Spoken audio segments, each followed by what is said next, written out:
Tollywood young hero Sharwanand నుండి రాబోతున్న కొత్త సినిమా బైకర్. ఈ చిత్రం భారతీయ సినీ చరిత్రలోనే తొలి మోటోక్రాస్ రేసింగ్ నేపథ్యంలో రూపొందించడం విశేషం. ఏప్రిల్ 3, 2026న ప్రపంచవ్యాప్తంగా గ్రాండ్గా విడుదల కానుంది.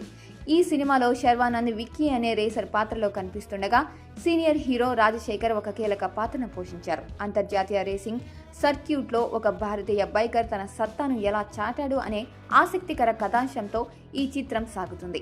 సినిమా ప్రమోషన్లో భాగంగా నిర్వహించిన విలేకరుల సమావేశంలో పాల్గొన్న రాజశేఖర్ పలు ఆసక్తికర విషయాలను పంచుకున్నారు. ముఖ్యంగా తన వ్యక్తిగత జీవితంలో బైక్లతో ఉన్న అనుబంధాన్ని ఆయన గుర్తు చేసుకున్నారు. నాకు చిన్నప్పటి నుంచే బైక్స్ అంటే పిచ్చి. సెలవుల్లో అమ్మమ్మ వాళ్ళ ఇంటికి వెళ్ళినప్పుడు అక్కడ ఉన్న బుల్లెట్ వేసుకుని ఊరంతా తిరిగేవాడిని. ఆ ఇష్టమే నన్ను శేషు సినిమా సమయంలో సొంతంగా యమహా 650 బైక్ కొనేలా చేసింది. ఆ బైక్ని సినిమాలో కూడా వాడాను. అయితే నేను చాలా వేగంగా డ్రైవ్ చేస్తానని భయపడే జీవిత నాకు తెలియకుండానే ఆ బైక్ను అమ్మేసింది అని రాజశేఖర్ నవ్వుతూ చెప్పుకొచ్చారు.